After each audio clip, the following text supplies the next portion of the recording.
எதிர்பாராத விதமாக அவங்க தாக்குதல் நடத்திட்டாங்கன்னா நம்ம வந்து இப்போ சென்னையை பொறுத்த வரைக்கும் பார்த்திங்கன்னா சென்னை வந்து ஒரு முக்கியமான நகரம். ஏன்னா இங்கே ஏர்போர்ட் இருக்குது, ஹார்பர் இருக்குது. 22ஆம் தேதி அன்றைக்கி பாகிஸ்தான் அட்டாக் நடந்தபோது தமிழ்நாட்டில் இருக்கிற ஆஸ்பத்திரியில் வந்து பாகிஸ்தான்காரர்கள் அத்தனை பேரும் வந்து கிட்னி சரி பண்ணுறதுக்கும் கண்களை சரி பண்ணுறதுக்கும் இந்தியாவுக்கு தமிழ்நாட்டுக்கு வந்திருக்காங்க. பாரத பிரதமர் வந்து இவ்வளோ அமைதியாக இருக்கிறாரு, அவர் என்னதான் செய்ய போகிறாரு அப்படின்னு வந்து உற்று நோக்கி கொண்டிருக்கிற நேரத்தில் நம்ம மக்களை வந்து அவர் 244 சிவில் மாவட்டங்களில் வந்து பாதுகாப்பு ஒத்திகை பண்ணிட்டு இருக்கிற நேரத்தில் நம்ம நாட்டுடைய பாரம்பரியப்படி அந்த தாக்குதல் நடந்து 16வது நாள் வந்து சேருது. ஒத்திகை என்ற பேரில் வந்து தயார்படுத்தி கொண்டிருந்தார். இந்த 9 இடமும் இல்லை, இன்னும் சில இடங்கள் இருக்குது. அது எனக்கு தெரியும், அது உங்களுக்கு நான் சொல்ல தயாராக இல்லை. என்னங்க உங்களை போன்ற ஊடகவியாளர்கிட்ட நான் வந்து ரொம்ப வேண்டி விரும்பி மன்றாடி கேட்டுக்கொள்கிற விஷயம் என்னவென்றால், என்னங்க இது வந்து பாகிஸ்தான் மீது நம் கொடுக்கப்பட்ட போர் அல்ல. பிரதமர் வந்து நடுநிலை பேச்சுவார்த்தைக்கு தயாராக இருக்கிற பொழுது இந்த வார் நடந்து முடிந்து விட்டது அப்படின்னு நீங்க சொல்றீங்க. ஆனா உங்களுக்கும் எங்களுக்கும் தெரியாத ஒரு முக்கியமான தகவல் நேற்றைய முதல் தான் நடந்திருக்குது. அது என்ன தகவல்னு இப்போ ஊடகத்தின் வாயிலாக நம்ம வந்து உலகத்துக்கு சொல்ல வேண்டிய கடமை நமக்கு இருக்குது. தயவு செய்து போர் நடந்து விட்டதுன்னு சொல்லுங்க. It is an operation. பெண்கள் நெற்றில வைக்கிற குங்குமம் பார்த்தீங்களா, அது செந்தூரம் பேர். அது பேர் தமிழ் பேர் தான். அது சிந்தூர்னு வந்து வடக்கில் சொல்றாங்க. It is not Sindoor, it is Sendoor. செந்தூர்னா செந்தூரம். செந்தூரம் என்றால் நெற்றி பொட்டு. எங்க வீட்டு பெண்களுடைய நெற்றி பொட்டை 26 பொட்டை நீங்க அழித்து விட்டீர்கள், அதற்கு நாங்கள் பதிலடி கொடுக்கிறோம் என்பதுதான் ஆபரேஷன் செந்தூர். தயவு செஞ்சு நீங்க தமிழ் பெண் தானே, நீங்க எந்தெந்த இடத்துல தீவிரவாதி முகாம்கள் வைத்திருப்பீர்கள் என்பது எனக்கு தெரியும்டா. ஒரே ராத்திரியில் உங்களை என்னால் அழிக்க முடியும்டா அப்படிங்கிறத ப்ரூவ் பண்ண நாள் தான் ஆபரேஷன் செந்தூர்.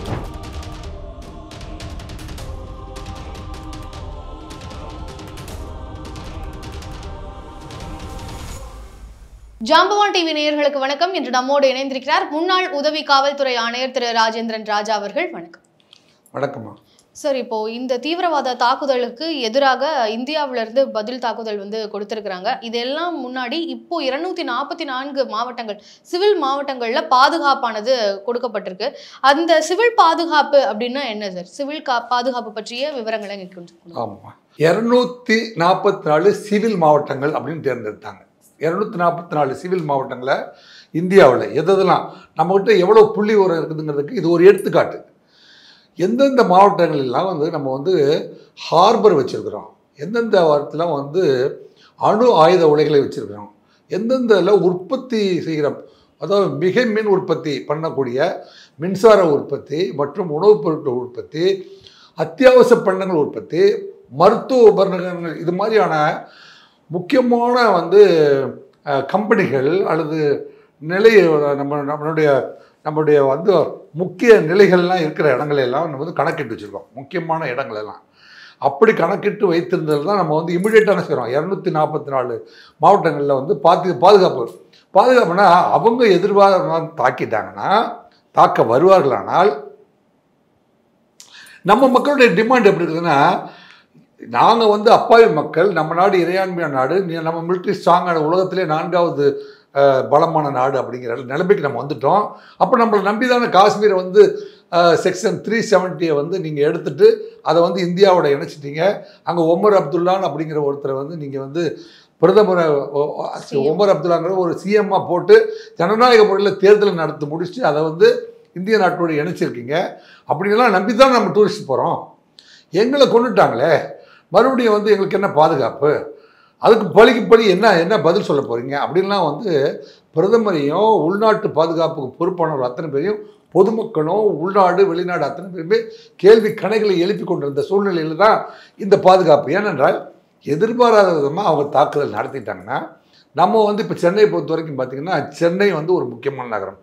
ஏன்னா இங்கே ஏர்போர்ட் இருக்குது, ஹார்பர் இருக்குது, மிகப்பெரிய மருத்துவ நிறுவனங்கள் பார்த்திங்கன்னா உலகத்தில் இருக்கிற அத்தனை நாடுகளில் இருந்தும் இங்கே வந்து பார்த்திங்கன்னா நீங்கள் தமிழ்நாட்டில் அன்றைக்கி 22ஆம் தேதி அன்றைக்கி பாகிஸ்தான் அட்டாக் நடந்தபோது தமிழ்நாட்டில் இருக்கிற ஆஸ்பத்திரியில் வந்து பாகிஸ்தான்காரர்கள் அத்தனை பேரும் வந்து கிட்னி சரி பண்ணுறதுக்கும் கண்களை சரி பண்ணுறதுக்கும் இந்தியாவுக்கு தமிழ்நாட்டுக்கு வந்திருக்காங்க. ஆகதான் தமிழ்நாட்டில் என்ன செஞ்சாங்க, சென்னையையும் வந்து கல்பாக்கத்தையும் வந்து தேர்ந்தெடுத்தாங்க.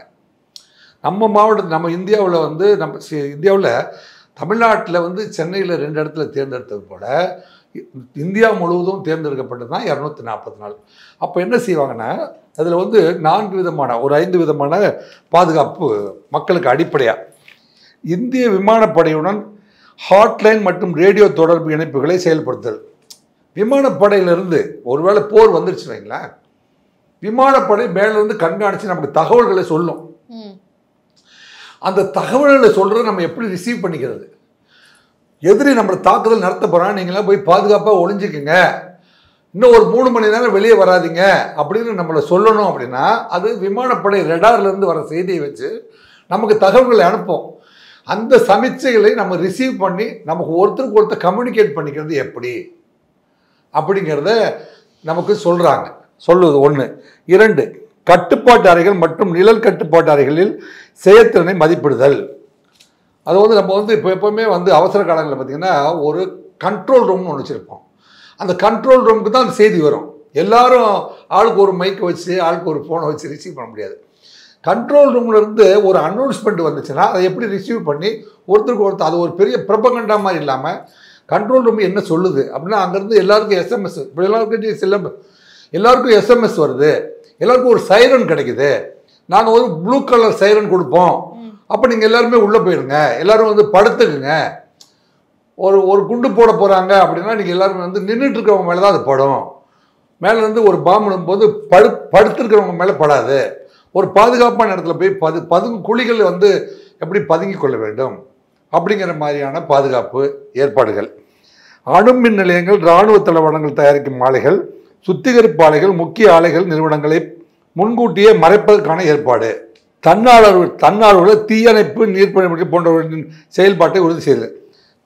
வாலண்டரி ஆர்கனைசேஷன் மூலமாக வந்து நமக்கு உதவி பண்ணுறாங்க பார்த்தீங்களா, அவங்களாம் வந்து ஒரே மாதிரியான கலர் ட்ரெஸ். அப்போ வந்து தீவிரவாதிகள் யாராவது வந்து இன்க்ளூட் ஆகக்கூடாது. அதுக்கு வந்து ஒரு கையில் ரிப்பன் பண்ணி ப்ளூ கலரில் வந்து எழுதியிருப்பாங்க, இவங்கெல்லாம் வாலண்டியர்ஸு. தீயணைப்பு படைக்காரர்கள் வந்தாங்கன்னா அவங்கள எப்படி நீங்கள் பயன்படுத்திக்கணும், ஒருவேளை வந்து ஒரு மிகப்பெரிய தீ, அதாவது அந்த பாம்லாம் வந்து போடுகிற போல நீங்கள் பார்த்துருப்பீங்க இஸ்ரேலில் இப்போ நடக்கிற வாரம் நம்ம பார்க்குறோம் பார்த்தீங்களா, அங்கே ஒவ்வொரு வீட்டில் பண்ணும்போது அங்கே வந்து சற்று நேரம் வந்து தீப்பிடிச்சி எரியும், அதுக்கப்புறம் கட்டடங்கள் இடிந்து விடும். இது மாதிரியான போர் பதட்டங்கள் ஏற்படுற போது தங்களை எப்படி பாதுகாத்து கொள்ள வேண்டும் அப்படிங்கிறதுக்கு தான் 244 மாவட்டங்களில் பாதுகாப்பு வந்து சிவில் பாதுகாப்பு ஒத்திகை அப்படி நடத்துகிறாங்க. ஓகே சார், இப்போ இந்த ஒரு பாதுகாப்புக்கான விஷயங்கள் எல்லாமே வந்து நாங்கள் செய்ய போகிறோம் அப்படின்றத நேற்றைக்கு முன்தினமெல்லாம் வந்து சொல்ல ஆரம்பிச்சிட்டாங்க. போருக்கான ஒத்திவைப்பு அப்படின்றதுலாம் வந்து சொல்லியிருந்தாங்க, ஒரு ஒத்திகை பார்க்கலாம். ஆமாம், ஆனால் வந்து அதுக்குள்ளே வந்து போர் ஆரம்பிச்சிருச்சு அப்படின்ட்டு நம்மளால் பார்க்க முடியுது. அதுக்குள்ளே ஒரு போரே நடத்திட்டாங்க, அங்கே அத்தனை பேர் வந்து கொல்லப்பட்டிருக்கிறாங்க. இதை நம்ம எப்படி ஒரு நாட்டினுடைய ஒரு குடிமக்களா, ஒரு சிட்டிசனா நம்ம எப்படி இதை புரிஞ்சுக்கிறது? இதுதான் வந்து பொதுமக்களுக்கு இன்றைய தினம் புரியாத ஒரு கேள்வியை நீங்கள் அருமையான கேள்வி கேட்டிருக்கீங்க. இது என்ன நடந்துச்சு அப்படின்னா, இந்த 26 உடல்களை எடுத்து சென்றாங்க பார்த்தீங்களா, ஒவ்வொரு குடும்பமுமே வந்து இந்த முப்படை தளபதிகளையும் இந்த நம்ம நாட்டுடைய பிரதமரையும் பிரசிடெண்ட்டையும் பார்த்து பேசுகிறாங்க. அத்தனை குடும்பத்துக்கும் ஆறுதல் சொல்கிறது, உதவிக்கரங்களை நீட்டுறது, அவங்க குடும்பத்தை ரிகாபிலிட்டேஷன் பண்ணுறதெல்லாம் பணிகள்லாம் பண்ணியிருந்தாங்க. இதற்கிடையில் பார்த்தீங்கன்னா பாரத பிரதமர் நரேந்திர மோடி அவர்கள் வந்து முப்படை தளபதிகளோடும் உள்துறை அமைச்சரோடும் சேர்ந்து டெய்லியுமே வந்து பேச்சுவார்த்தை நடத்தி கொண்டு இருந்தார். அவங்க தாக்குதல் நடத்திட்டாங்கன்னா நம்ம வந்து எதிர் தாக்குதல் எப்படி நடத்துறது. இதுக்கு நடுவில் என்ன செஞ்சாங்க, நம்ம நாட்டில் உற்பத்தி ஆகி அந்த நாட்டுக்கு போகிற தண்ணி இருக்குது பார்த்தீங்களா, தண்ணியை மட்டும் லேசாக நிறுத்தினாங்க. நாங்கள் தண்ணி கொடுக்கலாம், நீங்கள் என்ன பண்ணுவீங்க, அமைதியான முறையில் எங்கள் நாட்டிலேருந்து தண்ணியை வாங்கி குடிக்கிறீங்க, எங்கள் நாட்டு தண்ணி தான் உங்கள் நாட்டுக்கு விவசாயத்துக்கு பயன்படுது, எங்கள் நாட்டிலேருந்து தண்ணி வரலன்னா நீங்கள் வந்து ரொம்ப மிகவும் வந்து சிரமத்துக்குள்ளாக வேண்டிய சூழ்நிலை உருவாகும், நாங்கள் தண்ணியை நிறுத்துகிறோம் பாருங்கள். ஒரு வாரத்துக்கு ஒரு தடவை நிறுத்தி விட்டாங்க. அதையே வந்து பாகிஸ்தான் விவசாயிகளால் தாக்கு பிடிக்க முடியவில்லை. சரி, இதற்கு அப்புறமே பார்த்தீங்கன்னா இதுவே வந்து தாக்க முடியாமல் அவங்க மிரட்ட ஆரம்பிச்சிட்டாங்க. அவங்க வந்து பாகிஸ்தான் நம்மளை போல வந்து நம்மளோட ஒரு தலைவர் சொல்கிறாரு, பாகிஸ்தான் வந்து நம்மளை விட 50 ஆண்டுகள் பின்தங்கிய நிலையில் இருக்குது. அதான் சார், ஒரு 10x ஒரு 10 மடங்கு இந்தியாவை விட வீக்கராக இருக்கக்கூடிய 10 மடங்கு வீக்காக இருக்கிறாங்க. ஆனால் அவங்ககிட்ட அவங்க சொல்கிறாங்க, எங்ககிட்ட வந்து அணு ஆயுதங்கள் இருக்குது, நாங்கள் வந்து 30 இடத்துல உங்களை போட்டுருவோம் அப்படின்னு சொல்கிறாங்க. அதுக்கு இப்போ அவங்க வந்து சொன்ன அறிக்கைகளுக்கெல்லாம் என்ன சொன்னால், நம்ம பாரத பிரதமரும் உள்துறை அமைச்சரும் ராஜ்நாத் சிங் அவர்களும் ஜெய்சங்கர் இவங்கெல்லாம் சேர்ந்து என்ன செஞ்சாங்கன்னா, ஒருவேளை அங்கேருந்து ஏதாவது வந்து ஏவுகணைகள் வருமானால் அத்தனையும் ரெடாரில் வந்து கண்காணித்து வரும்பொழுது தொடக்கத்திலே வந்து அழிப்பதற்கான அத்தனை ரெடார்களையும் வந்து ரெடி பண்ணி வச்சுட்டாங்க. நீங்கள் ராஜஸ்தானுக்கு அருகில் வந்து பார்த்தீங்கன்னா, ஒரு இப்போ ராமர் கோயில் கட்டினாங்க மத்திய பிரதேசத்தில், அயோத்தியா பக்கத்தில் ஒரு ஒரு ஒரு ஒரு ஒரு 3 கிலோமீட்டருக்கு ஒரு ரன்வே அமைச்சு வச்சுருந்தாங்க ஏற்கனவே. இதே மாதிரி பெங்களூர் ஹைவேல, நீங்கள் மும்பை டு டெல்லி போகிற ஹைவேல ஒரு இடத்துலையும் வந்து விமானம் வந்து அவசரத்துக்கு தரையிறங்கி அப்படியே மேலே இருந்து ரன்வேல ஏற முடியும். அதே மாதிரி கப்பல்கள்லேருந்து நம்ம வந்து விமானங்கள் வந்து இறங்கி உடனே பாய்ச்ச முடியும். இது அத்தனையுமே வந்து கடந்த 15 நாட்களாக பாரத பிரதமர் நரேந்திர மோடி அவர்கள் ஒத்திகை என்ற பேரில் வந்து தயார்படுத்தி கொண்டிருந்தார். இதில் வந்து உலக நாடுகள் அத்தனையுமே வந்து பாரத பிரதமர் வந்து இவ்வளவு அமைதியாக இருக்கிறாரு, அவர் என்னதான் செய்ய போகிறாரு அப்படின்னு வந்து உற்று நோக்கி கொண்டிருக்கிற நேரத்தில் நம்ம மக்களை வந்து அவர் 244 சிவில் மாவட்டங்களில் வந்து பாதுகாப்பு ஒத்திகை பண்ணிட்டு இருக்கிற நேரத்தில் நம்ம நாட்டுடைய பாரம்பரியப்படி அந்த தாக்குதல் நடந்து 16வது நாள் வந்து சேருது. எவ்வளோ பெரிய இறையாண்மை மிக்க நாடு தமிழ்நாட்டில் வந்து, தமிழ்நாடு மட்டும் இல்லை, இந்தியாங்கிற ஒரு நாடு வந்து என்னென்னா கலாச்சாரத்தில் ஒன்றுபட்டு நிற்கிறதுனால, சமயத்தில் வந்து மேலோங்கி நிற்கிறதுனால தான் அதுக்கு பேர் இந்தியாங்கிற நாடே வந்துச்சு, பேரே வந்துச்சு. இந்திய நாட்டில் வந்து ஒரு மனிதர் இறந்து போயிட்டா அவங்க வந்து 15 நாட்கள் வந்து அவங்களுடைய ஆத்மா வந்து அவர்கள் வீட்டை சுற்றி கொண்டிருப்பதாகவும் அல்லது அவர் வாழ்ந்த இடத்துல வந்து இருப்பதாகவும், இப்போ என்னங்க வாழ்ந்த இடத்துல வந்து அது வந்து நிலைத்திருக்கும் என்றும், 16வது நாள் அந்த குடும்பத்தில் காரியம் செய்ததுக்கு அப்புறம் தான் வந்து அது பிறந்த இடத்துக்கு போய் புறப்பட்ட இடத்துக்கு போய் சேரும் அப்படிங்கிறது இந்திய நாட்டுடைய ஐதீகம். இந்த 16வது நாள் போகும்போது அவருக்கு மனசுக்கு பிடிச்சதை செஞ்சால் தான் சாந்தி அடைஞ்சு போகும் அப்படின்னு நினைக்கிறது ஒரு ஐதீகம். ஸோ நேற்றோட அந்த 16வது நாள் முடியுது. இப்போ நம்ம புரிஞ்சுக்க வேண்டியது, பாரத பிரதமர் திரு நரேந்திர மோடி அவர்கள் அவங்க முப்படை தளபதிகளுடைய இசைகளோடு மட்டுமல்லாமல் உலக நாட்டுக்குள்ள ஐக்கிய நாடு சபையினுடைய பாதுகாப்பு குழுக்களுடைய இசைவின் பேரில் தீவிரவாதிகள் முகாம்களை மட்டுமே அளித்திருக்கிறார். ஆனால் பாகிஸ்தானுடைய பிரதமர் இதை தவறாக புரிந்து கொண்டு, இல்லை இதனால் வந்து கோபம் அடைந்து, ஒருவேளை அவர் ஏற்கனவே சொன்னபடி எங்களுக்கும் பதில் தாக்குதல் நடத்துறதுக்கு எங்களுக்கு தெரியும், எங்ககிட்டையும் அந்த மாதிரி ஆயுதங்கள் இருக்குதுன்னா அவர் பேசுவாரானால், ஒருவேளை அதுக்கு அவர் முன் வருவாரானால் நம்ம மக்களை பாதுகாப்பாக வச்சுக்கணும் அப்படிங்கிறதுக்காகத்தான் நம்ம என்ன செஞ்சுருக்கோம், 244 மாவட்டங்களுக்கு அலர்ட் கொடுத்து எல்லாரும் வந்து பாதுகாப்பான முறையில் இருங்க, நம்ம பக்கம் இருந்து ஒரு உயிர் கூட சேதம் அடையக்கூடாது அப்படிங்கிறதுல ரொம்ப கவனமாக இருக்கிறாரு அப்படிங்கிறதுக்கு தான் இந்த 204 சிவில் மாவட்டங்களுடைய பாதுகாப்பு ஒத்திகை. புரியுதா உங்களுக்கு? Very good. அப்போ we want revenge அப்படின்ற அந்த ஒரு ஹேஷ்டேகோ அது ரிவெஞ்ச் இல்ல, எங்களை பாதுகாப்பு பண்ணிக்கிறோம். அதாவது இந்தியாவை வந்து நாங்கள் பாதுகாத்துக் கொள்கிறோம். அப்போ இப்போ விட்டுட்டே இருந்தா அவங்க இந்த 9 இடம் இல்லை, இன்னும் சில இடங்கள் இருக்குது, அது எனக்கு தெரியும், அது உங்களுக்கு நான் சொல்ல தயாரா இல்லை. என்னங்க, இன்னும் வந்து அவங்க பதுங்கு குழிகள், அவங்களுடைய தீவிரவாதிகள் முகாம்கள்லாம் எந்தெந்த இடங்கள் இருக்குது அப்படிங்கிற அத்தனை பிக்சருமே வந்து இந்தியா எடுத்து விட்டது. இப்போ இந்தியா வந்து பாகிஸ்தான் மீது சத்தியமாக வந்து போர் தொடுக்கவில்லை, ஆனால் எதிரிகள் அதாவது இந்த தீவிரவாத முகாம்களை அழிக்காமல் விடப்போவதில்லை. ஆனால் எதிர்பாராத விதமாக தவறான புரிதலின் காரணமாக ஒருவேளை வந்து பாகிஸ்தான் வந்து உள்ளே வந்து நெருங்குமானால் அதற்கு பதிலடி கொடுக்கவும் தயாராக இருக்கிறது. அப்போ நம் மக்கள் யாருமே வந்து பாதுகாப்பற்ற சூழ்நிலையில் மாட்டிக்கொள்ளக்கூடாது அப்படிங்கிறதுக்கு தான் இந்த 240 மாவட்டங்களில் மட்டும் ஒத்திகை வச்சுட்டு இப்போ நீங்க வந்து இந்த செய்தியை வந்து அத்தனை மக்களுக்குமே வந்து புரியும்படி எடுத்து சொல்லி கொண்டிருக்கிறார். அப்போ ஒரு தாய் உள்ளத்தோடு இந்தியாவுக்கு தலைமை தாங்கி கொண்டிருக்கிற பாரத பிரதமர் அவர்களும் ராஜ்நாத் சிங் அவர்களும் இப்போ ஜெய்சங்கர் போன்றவர்கள்லாம் வந்து சரியான முறையில் இந்த நாட்டை வழிநடத்தி சென்று கொண்டிருக்கிறார்கள். நாட்டுக்கு ஒரு பாதுகாப்புக்கு குந்தகம் ஏற்படுகிற பொழுது எந்தெந்த முறை, இப்போ அவங்க ஏற்கனவே சொல்கிறாங்க, ரஷ்யாவுக்கும் உக்ரைனுக்கும் சண்டை நடக்கும்போது எவ்வளோ சேதம் அடைஞ்சது அப்படிங்கிறது நமக்கு தெரியும். அதே மாதிரி அங்கே வந்து இஸ்ரேலுக்கும் பாலஸ்தீனுக்கும் நடக்கிற சண்டையில் எத்தனை கட்டடங்கள் இடிந்து விழுந்தது அப்படிங்கிறத நம்ம வந்து பார்த்துட்டு தான் இருக்கோம். அந்த மாதிரியான ஒரு சேதத்தை நம்ம வந்து வரவேற்க விரும்பவில்லை. சார், இப்போ நீங்க வந்து பாகிஸ்தான் கூட வந்து இந்தியா போர் தொடுக்கல, தீவிரவாத அமைப்புகள் தீவிரவாத இதைத்தான் தெளிவுபடுத்தணும். இப்ப நீங்களும் உங்களை போன்ற ஊடகவியாளர்கிட்ட நான் வந்து ரொம்ப வேண்டி விரும்பி மன்றாடி கேட்டுக்கொள்கிற விஷயம் என்னவென்றால், என்னங்க, இது வந்து பாகிஸ்தான் மீது நம் தொடுக்கப்பட்ட போர் அல்ல. அப்போ சிந்து நதி நிறுத்துறது அதெல்லாம் வந்து பாகிஸ்தான் மக்களும் சிந்து நதி வந்து இப்ப நம்ம வந்து சிந்து தண்ணியை கொண்டு போய் அவன் தலையில ஊத்துனா அதுக்கு அராஜகம். எங்க ஊர்ல வர தண்ணி நான் உங்களுக்கு கொடுக்க மாட்டேன், எங்க ஊருக்காரன் ஏன்டா சுட்டேன், நான் தண்ணி கொடுக்கணும் என்ன பண்ணுன்னு ஒரு புரிய வைக்கிறேன். அப்போ அந்த பாகிஸ்தான் மக்கள் அங்க இது பண்ண மாட்டாங்க. அமைதியான முறையில நியாயமான அமைதியான போரா? அமைதி போர் தாங்க, அமைதி போர். இப்ப மகாத்மா காந்தி என்ன போர் எடுத்தாரு? அகிம்சை போர் தானே எடுத்தாரு.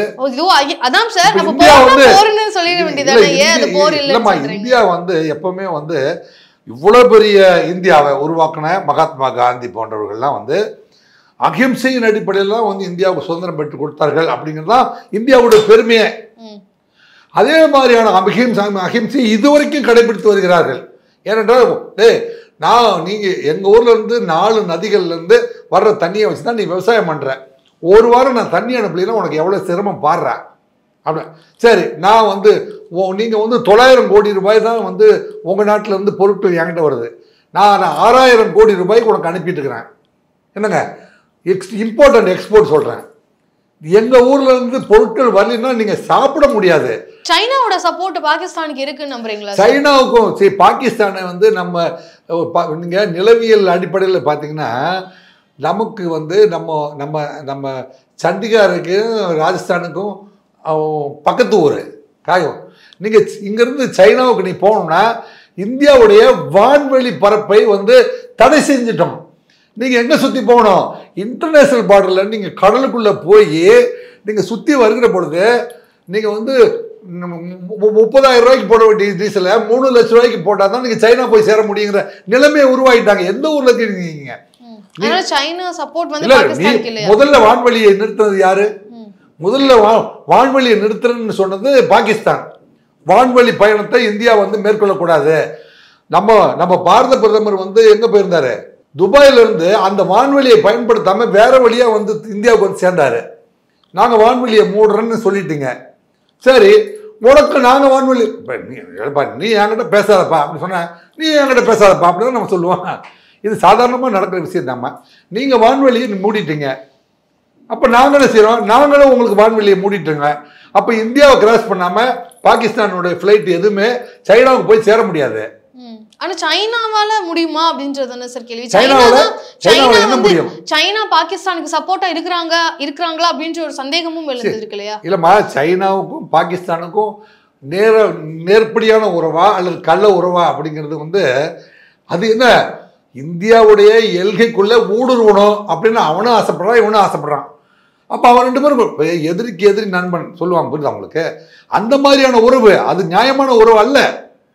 அப்படின்னா வந்து நீங்க வந்து நியாயமா இல்லாத உறவுனால இந்தியாவுக்கு ஆபத்து இழைக்க வாய்ப்பு இருக்கா? இல்ல, ஆபத்து இப்ப நீங்க இது நடந்து பாத்தீங்கன்னா பஹல்காம் வந்து சைனா பார்டர்ல இருக்கு.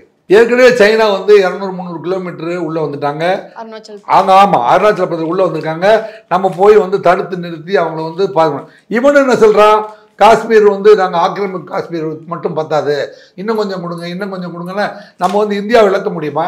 நீங்கள் ஒரு கொள்கை வந்து நியாயமானதாக இருக்கிற வந்து ஏற்புடையதாக இருக்கும். நம்ம வந்து ஒரு இறையாண்மை மிக்க நாடாக வந்து கட்டமைச்சிட்டோம். இதுக்கு முன்னாடி 1947க்கு முன்பு அப்படின்னு பார்த்தா இங்கேருந்து நம்ம வந்து பாகிஸ்தான் எல்லை வரைக்கும் அரேபிய நாடுகள் வரைக்குமே வந்து நம்ம இஸ்லாமிய தேசம் வரைக்குமே வந்து நம்ம எல்லையே இருந்துச்சு. அப்போ ஒரு நாடை கட்டமைக்கிற பொழுது எதுலேருந்து எது வரைக்கும் கட்டமைக்கலாம் அப்படிங்கிற போது நீங்கள் பார்த்தீங்கன்னா அப்போ தான் ஜவஹர்லால் நேருவும் வல்லபாய் பட்டேலும் சேர்ந்து காஷ்மீரில் இந்த இடத்துல வச்சுக்கலாம் நமக்கு பாதுகாப்பை. கன்னியாகுமரியில் கடல் இருக்குது, அதுக்கப்புறம் போக முடியாது, அதனால கடலில். ஸோ 12 நாட்டிக்கல் மைல்ஸ் வந்து கடலில் முக்கியமானையும் இங்கே வந்து நம்ம வசிக்கிற இடத்துல இருந்து சில உயரமான மலைப்பகுதி இருக்கிறதுனால இந்த பனிப்பகுதியை கடந்து நமக்கு பாதுகாப்பான இடங்கள்லாம் இதோட எல்களை வச்சுக்கலாம் அப்படின்னு முடிவு. அப்போ முகமது அலி ஜின்னா நமக்கு ரொம்ப நண்பராக இருந்தார். அவரும் நம்ம கூட சேர்ந்து சுதந்திரத்துக்கு போராடிட்டு இருந்தார்.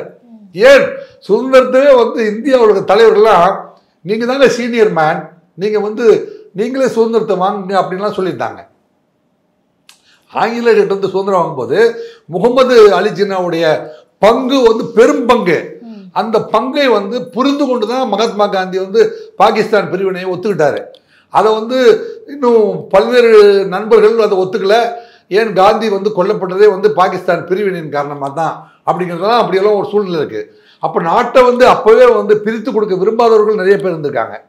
ஆனால் அப்படி ஒரு சூழ்நிலையில் இந்த நாட்டுக்கு அகிம்சை வழியில் வந்து போராடி சுதந்திரம் பெற்று கொடுத்த காந்தியவே நம்ம வந்து தியாகத்தை இந்த நாட்டுக்கு அர்ப்பணிச்சிருக்கோம். எதுக்கு அர்ப்பணித்தோம்? பிரிவினை வேண்டாம் என்பதற்காக. சரி, இவனுங்க வந்து என்ன கேட்குறானுங்க? பிரிவினை வேணும்னு கேட்குறானுங்க. யார் என்ன கேட்குறாங்க? தீவிரவாதிகள் வந்து பிரிவினை வேண்டும்ங்கிறாங்க. இதற்காக தான் வந்து நம்ம ஏற்கனவே காந்தியவே தியாகம் பண்ணியிருக்கோம். புரியுதாமா உங்களுக்கு? இந்திய சுதந்திர போர் நீங்கள் பார்த்தீங்கன்னா 1860 நம்ம வந்து அப்படியே தொடங்கி வந்து கிட்டத்தட்ட 200 வருஷமாக 1885 ஏடபிள்யூ ஹியூம் அப்படிங்கிறவர் வந்து நமக்கு இந்திய தேசிய காங்கிரஸை உருவாக்கி கொடுத்து இந்த மாதிரி ஒரு போராட்டத்தை நடத்துங்க அப்படின்னு நமக்கு வந்து போராட்டத்தினுடைய வழியை வந்து உருவாக்கி கொடுத்தாரு. ஸோ அதில் வந்து 1885 தொடங்கி நம்ம வந்து பார்த்திங்கன்னா 1985 இப்போ வந்து 140 ஆண்டுகள் வந்து நம்ம வந்து கடந்து வந்திருக்கோம். போராடி நம்ம ஒரு நாட்டை ஒரு நாள் 2 நாள் இல்லாமல் 130 வருடங்களுக்கு மேல் போராடி தான் வந்து ஒரு நாட்டை கற்படுத்தணும். அப்போ 560 தேசங்களாக இருந்த ஒரு இதை வந்து கலாச்சாரத்தின் அடிப்படையில் காஷ்மீர் முதல் கன்னியாகுமரி வரை ஒரே மாதிரியான கலாச்சாரம், ஒரே மாதிரியான பண்பாடு, நீண்ட நெடுங்கால வரலாறு, ஒரே மாதிரியான நாகரிகம், ஒரே மாதிரியான திருமணம், ஒரே மாதிரியான சடங்குகள், இது வந்து காலங்காலமாய் வந்து ஒத்துக்கொள்ளப்பட்டு அல்லது மறுதளிக்கப்பட்டு மீண்டும் மீண்டும் வந்து டெஸ்டிமோனி செய்யப்பட்டு ஒரு ரெகுலேட்டர் கல்ச்சர் ஏற்றுக்கொள்ளப்பட்டது. அதைத்தான் வந்து சிவ மதம் அப்படின்னு சொல்கிறாங்க. அதனுடைய டெரிவேஷனில் வந்து அதை இந்து மதம் அப்படின்னு சொல்கிறாங்க. ஸோ யாரெல்லாம் சிந்து சமவெளி நாகரிகத்தையும் சிவ மதத்தையும் என்னங்க தென்னிந்தியாவில் தொடங்கிய சிவனை வழிபடுகின்ற மக்களாக எந்த வரைக்கும் இருக்கிறாங்களோ அதெல்லாம் வந்து கணக்கு பண்ணி தான் வந்து ஒரு தேசத்தை கட்டமைச்சாங்க. இப்போது இங்கே இருக்கிற இஸ்லாமியர்கள் பார்த்தீங்கன்னா, தமிழ்நாட்டில் இருக்கிற இஸ்லாமியர்கள் எல்லாருமே வந்து தமிழ்ல இருந்து அவங்ககிட்டையும் வந்து ஏற்புடைய கருத்துக்கள் இருக்குது அப்படிங்கிறதுக்காக இஸ்லாம் ஆனார்கள். அவங்க வந்து அரேபியாவில் பிறந்து இந்த ஊருக்கு வரல. அதனால தான் வந்து தமிழ்நாட்டுக்குள்ளே வந்து தீவிரவாதம் வந்து பெருசாக தலை தூக்க முடியல. நீங்கள் பார்த்தீங்கன்னா மத்திய பிரதேசத்தில் இருக்கிறவன் அல்லது கேரளாவில் இருக்கிறவன்லாம் போய் தீவிரவாதிகளாக மாறுவான ஒழிய தமிழ்நாட்டுக்காரர்களை சில பேரை வந்து மூளை செலவை செய்திருக்கிறாங்களே ஒழிய தமிழ்நாட்டுக்காரன் போய் ஒரு பெரிய தீவிரவாதியாக இது வரைக்கும் மாறினதே இல்லை. அதனால தான் தமிழ்நாட்டு முஸ்லீமுக்கும் இந்த போராட்டத்துக்கும் எப்பவுமே சம்மந்தமே இருக்காது. பார்த்தீங்கன்னா தமிழ்நாட்டில் இருக்கிற இஸ்லாமியர்கள் ஒரு தமிழர்கள், அவங்க அடிப்படையில் தமிழர்களாக இருந்த அடிப்படையில் அவர்கள் தமிழர்கள். அவர்கள் வந்து இஸ்லாமிய மதத்தை ஏற்றுக்கொண்டார்கள். அவர்கள் பிரிவினைவாதத்தை பெருசாக வந்து அவங்க வந்து எப்பவுமே வந்து ஏற்றுக்கொள்வது இல்லை. ஆனால் காஷ்மீரில் இருக்கிற இஸ்லாமியர்கள் வந்து பிரிவினைவாதத்தை ஏற்றுக்கொள்கிறார்கள். அதையே வந்து தன்னுடைய வாழ்க்கையின் கொள்கையாக அடிப்படை கொள்கையாக வைத்து பயணம் செய்கிறவர்கள். அவங்களோட வந்து நம்ம உடன்பட்டு பயணம் போக முடியலப்பா, உங்கள் வேலையை நீங்கள் பாரு, எங்கள் வேலையை நாங்கள் பார்க்கணும்னு சொல்லி பிடிச்சாச்சு. சொல்லி 75 வருஷம் ஆச்சு. புரிஞ்சுக்காமல் சும்மா இங்கே போகும்போதெல்லாம் இப்போ நீங்களே இருந்துங்க, உங்கள் வீட்டில் உங்களை வந்து அனுப்புகிறாங்க ஸ்கூலுக்கு, போகும்போதெல்லாம் கிண்டல் 3 தடவை பொறுத்துக்குவீங்க. 4வது தடவை உங்கள் அப்பாக்கிட்ட போய் சொல்லுவாங்க. உங்கள் அப்பா என்ன செய்வார்? யாரா கிண்டல் பண்ணுவாரா இல்லையா? யாரா என் பொண்ணு கிண்டல் பண்ணுவேன் அப்படின்னு போய் பலார்னு 2 அரை கொடுப்பாரா இல்லையா? அது மாதிரி தான் நடந்துருக்குது. இப்போ அடுத்த கட்டமாக இந்த போர் வந்து எப்படி முடியும் சார்? இது போர் அப்படி இல்லை. போர் வந்துச்சுன்னா அது வேற டாபிக். அடுத்த கட்டமாக இந்த அதாவது எனக்கு தெரிஞ்சு மரியாதைக்குரிய பாகிஸ்தான் அதிபர் அவர்களுக்கு இதன் மூலமாக தெரிவிப்பது என்னவென்றால், நாங்கள் வந்து உங்கள் மேலே எப்பவுமே போர் தொடுக்க வரவில்லை. நாங்கள் அநியாயமாக உங்கள்கிட்ட சண்டைக்கும் வரல. நாங்கள் எங்கள் இந்தியாவுக்கு எது எல்லை கோடு என்று வகுத்தமோ அங்கே எங்கள் ஆட்கள்லாம் நிறுத்தி வச்சு இங்கே வாழ்கிற மக்களுக்கு ஒரு பாதுகாப்பை கொடுத்து நாங்கள் அமைதியான முறையிலையும் நேர்மையான முறையிலையும் ஒரு கலாச்சாரத்தையும் ஒரு கல்வியையும் ஒரு நீண்ட பொருளாதார வளர்ச்சியை நோக்கி உலக நாடுகளில் போட்டி போட்டு உலகத்தினுடைய முதன்மை நாடாக நம்ம வந்து இந்தியாவை மாற்றணும் அப்படிங்கிற நோக்கத்தோடு நாங்கள் பயணம் பண்ணிட்டு இருக்கோம்.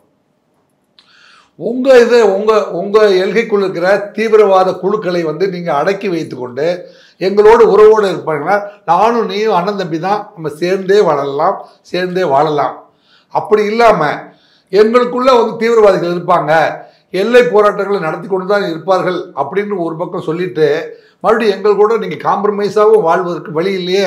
எனவே நம்ம 2 பேருக்குமே உகந்ததா ஒரு முடிவை நீங்களே தேர்ந்தெடுத்து சொன்னீங்க இல்லையா, நியாயமான விசாரணை அப்படின்னு நாங்கள் நியாயமான விசாரணைக்கு நாங்களும் தயாராக தான் இருக்கிறோம்.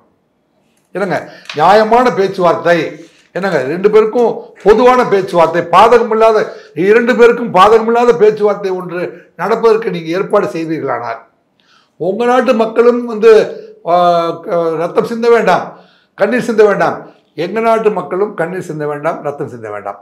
எனவே ஒரு நியாயமான பேச்சுவார்த்தை மூலமாக என்னங்க யாரை அணுகினால் எந்த தலைவர் சொன்னால் கேட்பார்களோ, என்னை பொறுத்தவரை இந்தியா தலைவர்கள் யார் சொன்னாலும் கேட்பாங்க.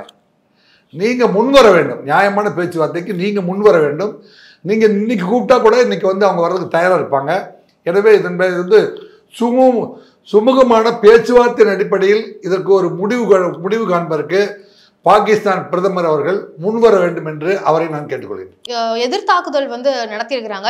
இல்ல, நடுநிலை பேச்சுவார்த்தை நடந்து கொண்டிருக்கிற பொழுது அவர் அந்த பிரதமர் வந்து நடுநிலை பேச்சுவார்த்தைக்கு தயாராக இருக்கிற பொழுது இந்த வார் நடந்து முடிந்து விட்டது அப்படின்னு நீங்க சொல்றீங்க. ஆனா உங்களுக்கும் எங்களுக்கும் தெரியாத ஒரு முக்கியமான தகவல் நேற்றைய முதல் தான் நடந்திருக்குது. அது என்ன தகவல்னு இப்போ ஊடகத்தின் வாயிலாக நம்ம வந்து உலகத்துக்கு சொல்ல வேண்டிய கடமை நமக்கு இருக்குது. இதில் வந்து அவர் கேட்டார் பார்த்தீங்களா, நடுநிலையில் வந்து நம்ம பஞ்சாயத்து வச்சுக்கலான்னு கேட்டார் பார்த்தீங்களா. அதன் அடிப்படையில் வந்து ஐக்கிய நாடுகள் பாதுகாப்பு குழு வந்து ஒரு பீஸ் கமிட்டி மீட்டிங் வச்சாங்க. ஐக்கிய நாடுகள் சபையில் வந்து ஜம்மு காஷ்மீர் பல்கல்காம் பயங்கரவாத தாக்குதல் வந்தது. இந்நிலையில் வந்து ஐக்கிய நாடு சபையில் பாதுகாப்பு கவுன்சில் கூட்டத்தில் தங்களுக்கு சாதகமான நிலைப்பாட்டை பெற பாகிஸ்தான் முயற்சி செஞ்சது. ஐக்கிய நாடுகள் பாதுகாப்பு குழு பாதுகாப்பு கவுன்சிலிங் கூட்டம் இருக்குது பார்த்தீங்களா, அந்த கூட்டத்தை வந்து அவசர கூட்டமாக கூட்டப்பட்டது. அதில் மெம்பராக இருக்கிற அத்தனை நாடுகளுமே அதில் பங்கேற்றார்கள். அந்த மீட்டிங்கில் எப்பவுமே கான்ஃபரன்ஸ் நடக்கும்போது ஒரு பெரிய ஹாலில் வைக்கிறது வழக்கம். ஆனால் இது வந்து ஒரு இம்பார்ட்டன்ட் டாபிக் அப்படின்னு சொல்கிறதுனால இதை வந்து ஒரு கான்ஃபிடென்ஷியல் ரூமில் வச்சு நடத்துனாங்க.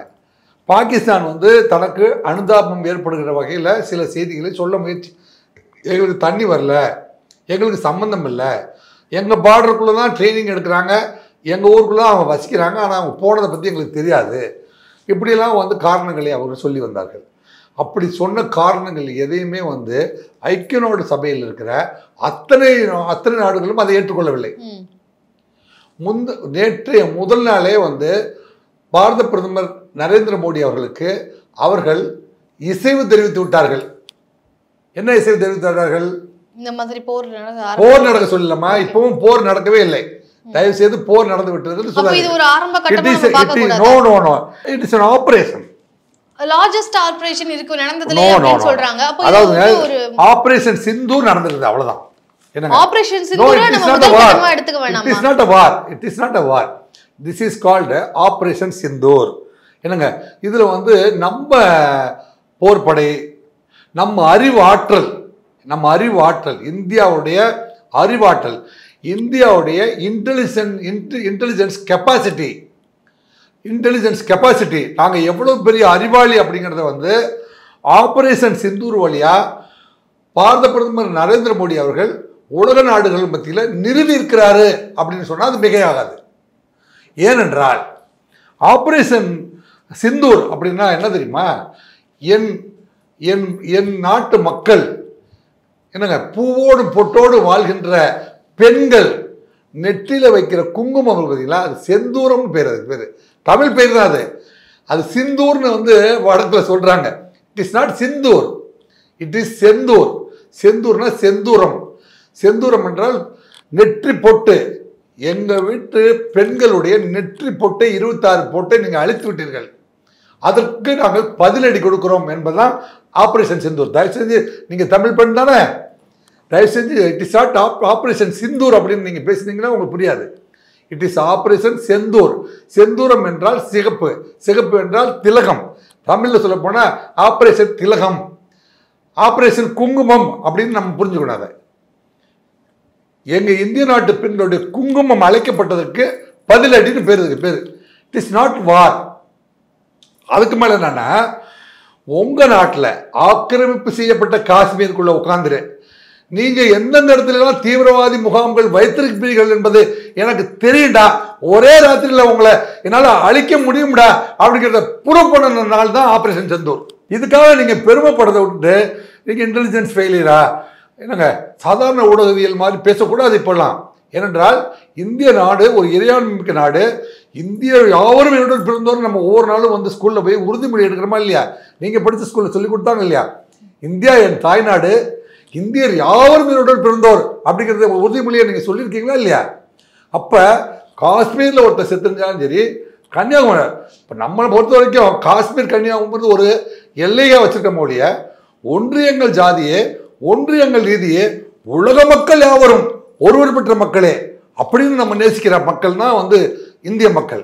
அதனால தான் வந்து டொனால்டு ட்ரம்ப் திரும்பி என்ன சொல்றாரு அப்படின்னு பார்த்தீங்கன்னா, இந்திய மக்கள் ஒரு இறையாண்மை மிக்க மக்கள், அவங்களுடைய இயல்பு நிலை வாழ்க்கை, அவங்க கலாச்சாரம் எனக்கு ரொம்ப பிடிக்கும், அதனால நான் இந்தியாவை நேசிக்கிறேன்.